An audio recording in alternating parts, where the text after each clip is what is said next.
Hey everybody, welcome back to GallupBuilt. Thank you all for checking out my channel. In this video, I've got a few things that I'm working on at the shop. I got some interior work done on the XJ, and I get a fuel pump changed out in an E350. We also had a Caravan that came in with a bad alternator, and I work on the door panels on the Gold 66. And even more cool, when I was working on that, the engine showed up for my S-15 project. That's what I'm pretty excited about. Thank you all for checking out this video, and I hope you guys enjoy it. I made it to the shop. The XJ is in here, so I'll probably be on this today.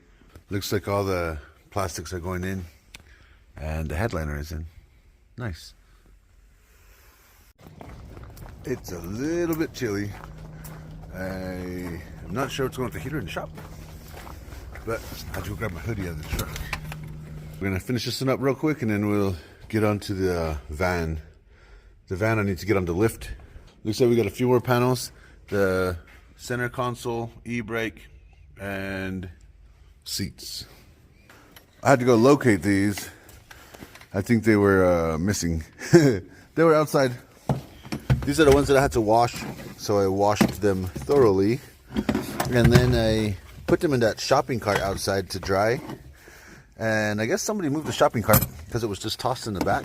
And these were still in the shopping cart as it was laying on its side. So now I'm going to put these in. These are for the back seat for sure. This one is what's next. This is the reason why I went out there to begin with. Because this one right here goes right here. So I'm going to put that in right now. That was hard to get in there. Now the retaining clip is on there. Now I can, I should have kept it on there. I gotta put some tension on this again, and I have to have this over here so I can put the screws in. I gotta run this wire up through here under the console. I gotta tuck it under this carpet, and then I gotta run it through here, and it's gotta come out right here where I made that mark. So it'll pop out right there, and then this loomed part will stick out under the seat. So I gotta do that, and then the same thing with this one on that side. But I can't get this baling wire to go from here up to here, so I gotta pull this panel back off and pull the carpet up again. I almost forgot the ventilation tubing. I got that in there now, so that comes out where it's supposed to.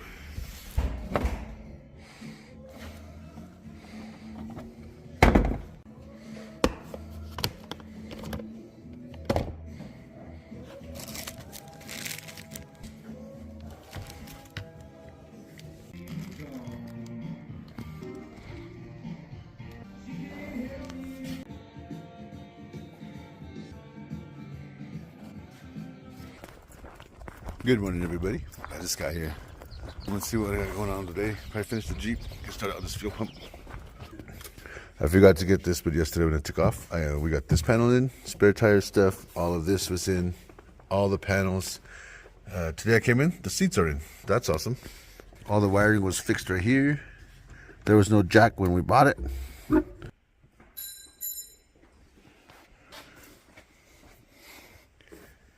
Nice.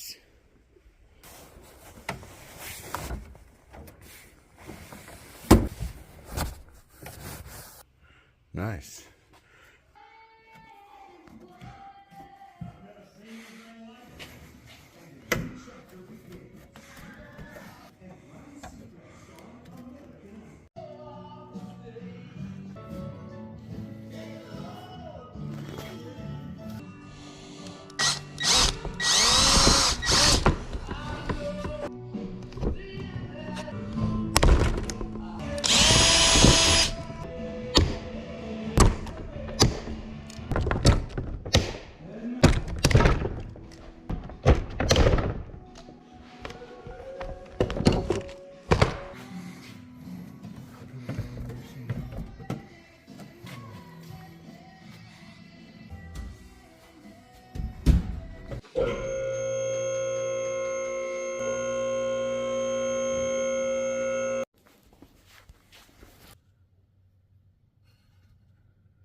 Gonna take these hose clamps off. We need to get these hoses off. We got the straps undone and it's coming down, but it's getting caught up on that right there. Luckily, this tank's back here though. The last one was right there, and that's the one that fell off of these jack stands. All right, so Isaac and I took this out. We thought it was secured with something else, but it was just this hardcore double-sided tape right here. There's the pump. It looks like it's a factory pump, but it's in an aftermarket tank. So we're gonna take that out, and we gotta drain all the fuel because this was kind of heavy, and we gotta put it back in when we're done. On the old pump, this is where it failed. Both of these slipped off of this little fitting here, and the pump was pumping fuel up through this tube, and then it was just falling back into the tank instead of going and pressurizing the fuel rail. New pump is right here. This is going to go in right now, and then Isaac's going to help me put this back up here.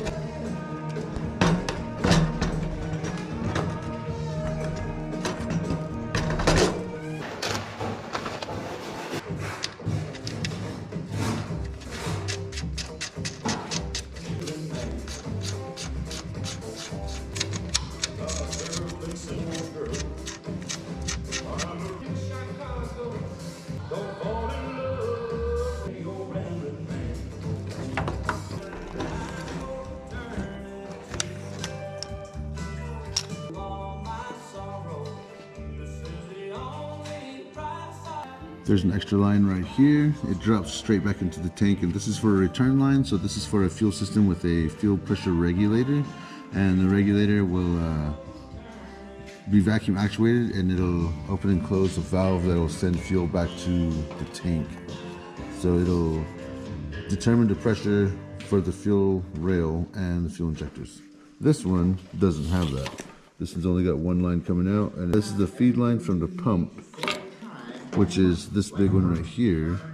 But when I was looking at this one, I just noticed that there's some marks all up on this right here, so I don't know what that's about.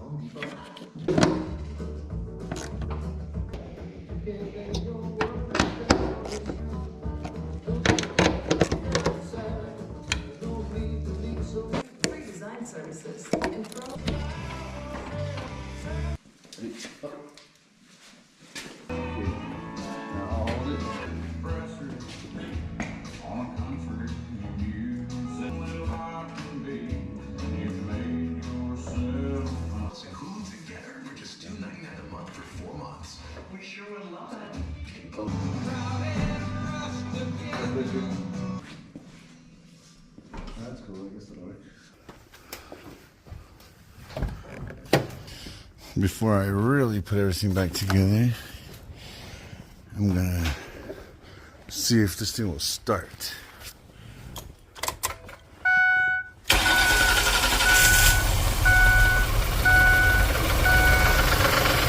Nice.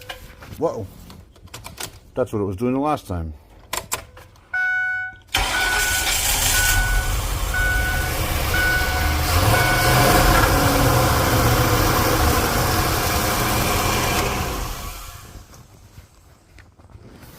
Okay, looks like the fuel pump's working now. I'm gonna put this back together.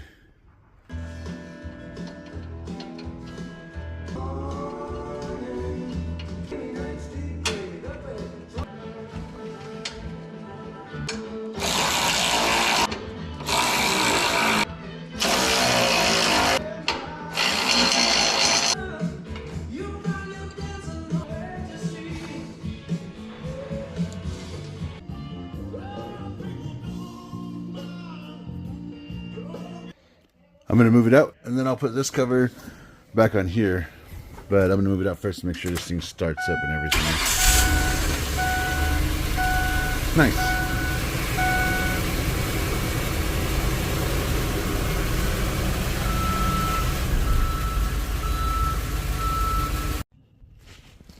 All right. I've got another van here. I'm not sure if I've seen this van yet. Oh, yeah, that's bad. Man, I think I remember my mom's car doing this. The key won't come out, and it's actually keeping it on, so it's killing it. So I gotta figure this out. I got the key out of it, but the key was stuck in there because this thing is not reading that it's in park or neutral. And even though it is in park, it is still not reading it, and there's a problem inside the info stuff for this. And when it's doing that, it's not turning the vehicle completely off. So it kills the battery, and now this battery will not charge. So when the key goes in and it turns, nothing happens, no lights or anything. And I've got it hooked up to a charger. It wouldn't take a charge until I disconnected it. I'm checking to see if the battery will hold a charge, and I will see what this does with some juice. I should probably close this door first. It's not like super cold in here, but it's definitely a little more chilly than I'm comfortable with when I'm working on these things. I just threw another battery in here real quick. It is a lot taller than the one that goes in here, but it is working for now. I'm gonna start this van. I'm gonna see how many volts are being put out by the vehicle while it's on, which should be more than the battery. And then I'm gonna check the voltage on the battery as well. And to test the alternator, usually I'll just start the vehicle. When it's like this, there's one line going in, one line going out. So as soon as you start the vehicle, which is just what the battery is used for, the alternator will not only charge the battery, but it'll run the rest of the vehicle. If the alternator is bad, when I remove one of these after I start it, if it shuts off, then it's only running off of the battery, and it actually should be running off the alternator. I'm gonna check what we've got going on with this battery right now. So I've got my everyday run-of-the-mill multimeter here, and I will set this for direct current voltage. We're not going to exceed 20 volts, so we'll set it right here at 20. And then let me see what this is doing without.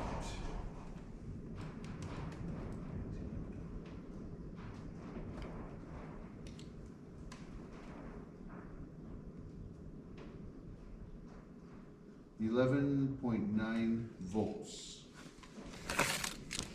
Now I will start it, and hopefully this alternator is pushing 13 volts at least.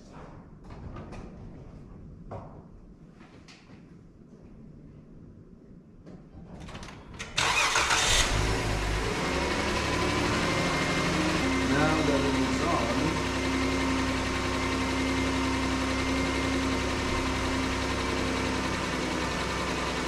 it's reading 10.8 volts. There's a pretty good chance the alternator is not working. If I pull this ground off the battery and it shuts off, we've got a bad alternator. Okay, so that tells us quite a bit.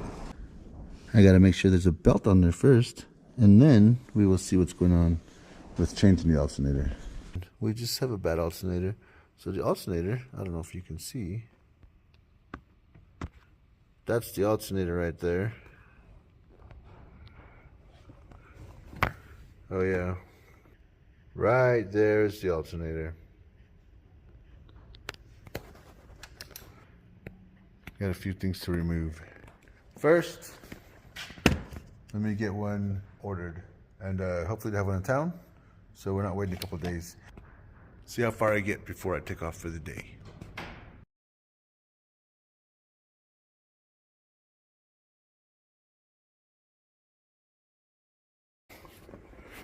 Now that I've got the fan out of the way, I threw a piece of cardboard right there just so I don't accidentally touch any of this and damage those fins right there. So that's always a good idea. Okay, so I've created more access to the alternator. I've removed the intake box, which allowed me to remove the serpentine belt.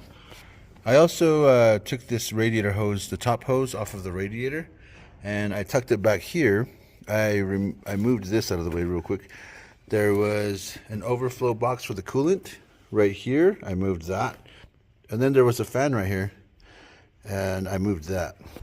Now it looks like I'll remove this clip, pull this up, and then I will unplug this from the back of the alternator. I will pull this little cover. There should be a little 10mm bolt right here.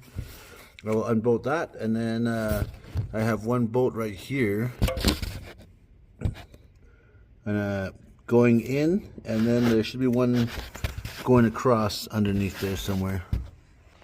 Just in case I need to get to the alternator from underneath, I parked this van right here just in case I need to lift.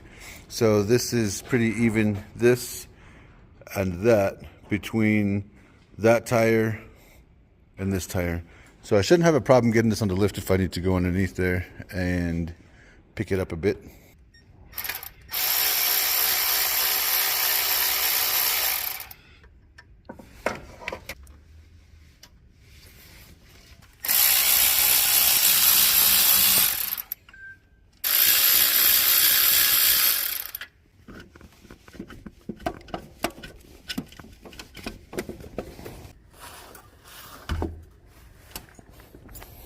Okay, so got the alternator out.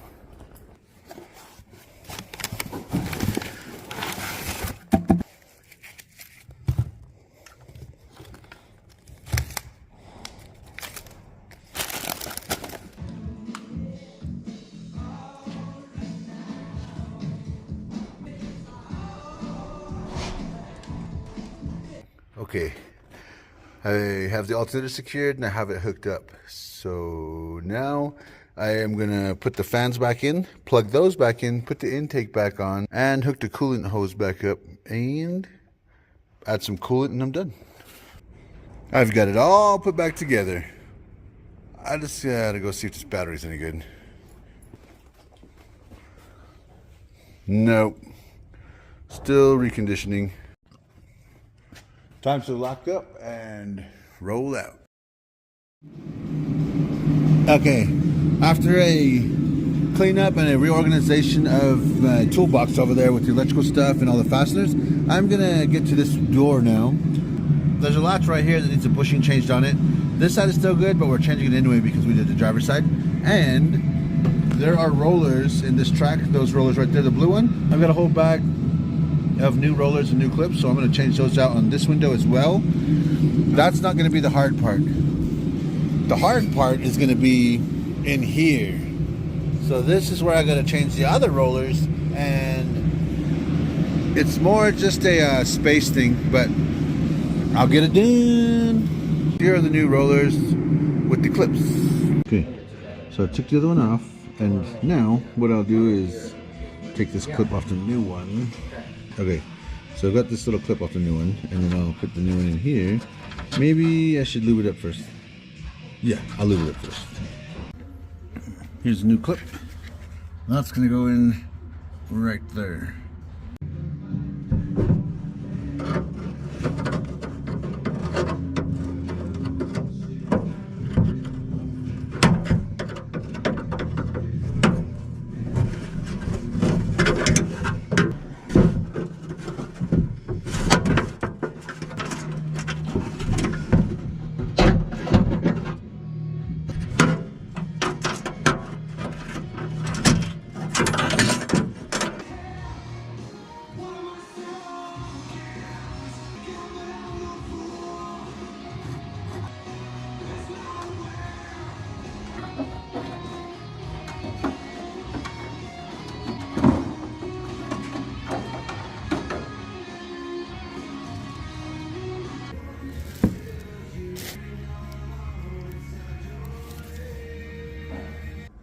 Good morning, everybody.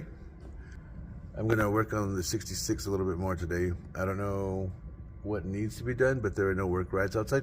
And I'm gonna do the door panel on this one right now on the passenger side. And I'm gonna see if I can find the seatbelt bolts, because we were gonna cut the carpet last week, but we couldn't find any bolts to secure the seat belts to the floor, which holds the carpet for us while we're cutting it.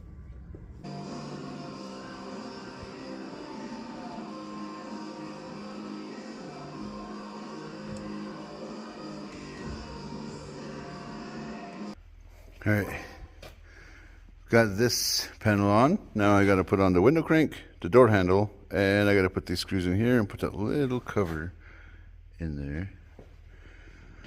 And then this door's done. I still got to find a seatbelt bolt though.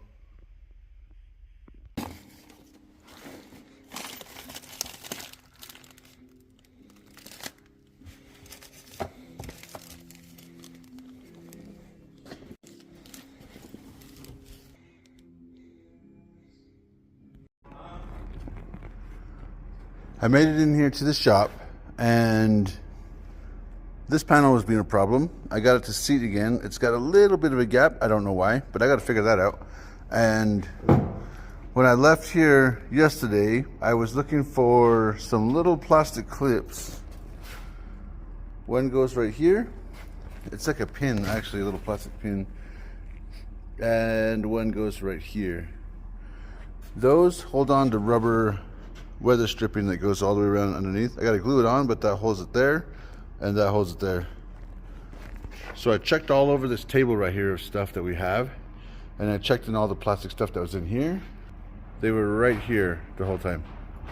These are what I was looking for yesterday. Oh, we just brought that in this morning too.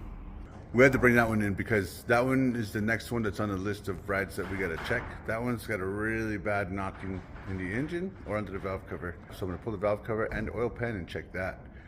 We had to pull it in because it's snowing outside again, and when we pull vehicles in that are already covered in snow, it kind of makes the whole area that I'm working with soaked. I don't like it dripping all over when I'm trying to work on it. So we brought it in, and whenever I get to it, I will get a chance to check it out. This is the one that we fixed. Put a fuel pump in, fixed the fuel lines, and it was running. I test drove it down the road and back, and then the owner was driving around for a bit, and then he said he changed the plugs, and now it's making a really crazy knocking sound. So it was brought over on the trailer. We left it outside for a bit, but right now it's in here. So when I get to it, I'm gonna figure out what's going on with this thing. Hopefully it's nothing too catastrophic. For right now though, I gotta get to this weather stripping on this one. And this is the weather stripping that I'm putting on.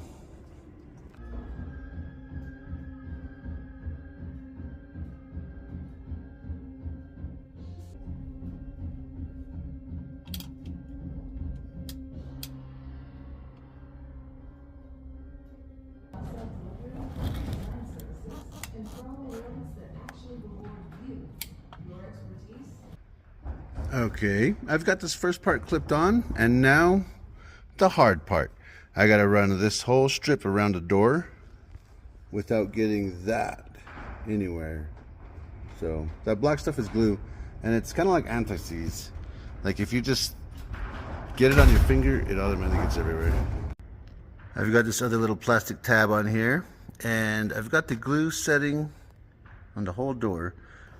So the sides I taped just to put pressure on the angles in the right areas so that it glues the right corner. This side is taped as well. The bottom, however, it sits in a little track down there, and that kind of holds it up on its own already.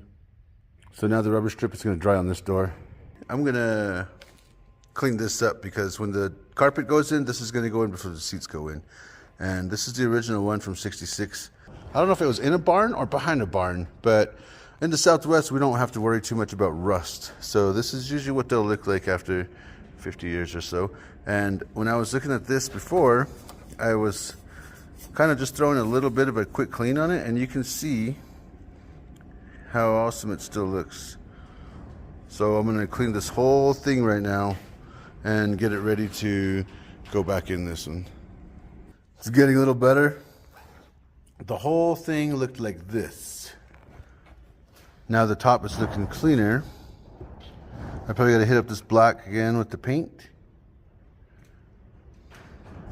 But the chrome is starting to look pretty good. It's gonna look nice when I polish it up. Well, it's a lot cleaner. Now, let me do the second pass on this side. Making the progress. You can see what it was looking like, and then this was actually what it looked like after the first pass when I washed off all of like the major part of it being dirty. And this is the stuff that I couldn't really get off, so I got to scrub it. And this is me scrubbing it right from here to here so far. I'm going to work my way up this way. But you can see the difference that it's making in actually like getting in there and scrubbing it. So I've got this hard bristled plastic brush here, and I'm using a degreaser that we have. It's an industrial strength degreaser mixed with a little bit of water, and then I'm rinsing it with water. And on the parts that are a little iffy, because we are in the Southwest, I'm using the Lysol. A lot of the vehicles that I work on, they don't come into the shop how you take them to the dealer. Like this one, I don't know how long this one was sitting. This one had been sitting for like 3 or 4 years before we got to it. So a lot of the vehicles that I get to, they have mice nests all over them. I get pretty freaked out about the hantavirus, and a lot of people are like, hantavirus? But it's been all over the news lately that Gene Hackman passed from hantavirus. So kind of crazy. That's why I need that when I'm working on these older cars. And not so old, but still older cars.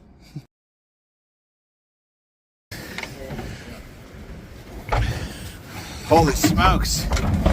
This is awesome. It's got all of it on here. Holy cow! Check this out. It's a Gen 4 6-liter. This, if I could pick any motor that's not the LS7, it would be this one. This is sick.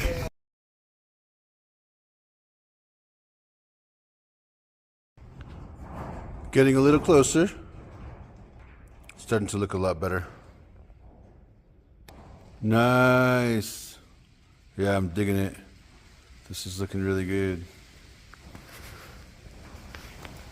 We're going to order a new lens for this light back here, because that lens came apart in a bunch of brittle pieces. So now this console is clean and it is ready to go back in.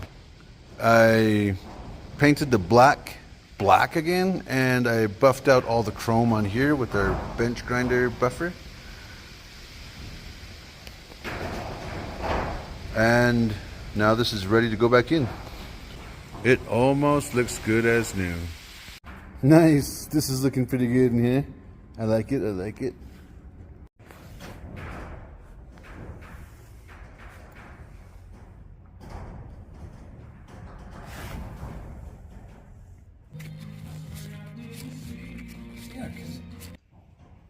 I've got this mostly disassembled. It'll be a lot easier to clean and restore that. Clean that, test that, and then clean this, test for leaks, and then clean this. And then it'll be easier to reassemble once all that's clean. Right now, it is the end of the day, and I'm gonna cruise home. All right, everybody, that's gonna be it for this video. Thank you guys once again for stopping by and checking it out. I'm still pretty excited about the L96 that showed up. I've got a bunch of goodies that we have ordered, and I've got a bunch of things that I'm planning to do with this S10. We're making some pretty good progress on it right now, so I cannot wait to show you guys that. So thank you guys again for checking out the video. I hope you all have an awesome 4th of July. You guys be safe out there, and be safe whatever you're working on. Later.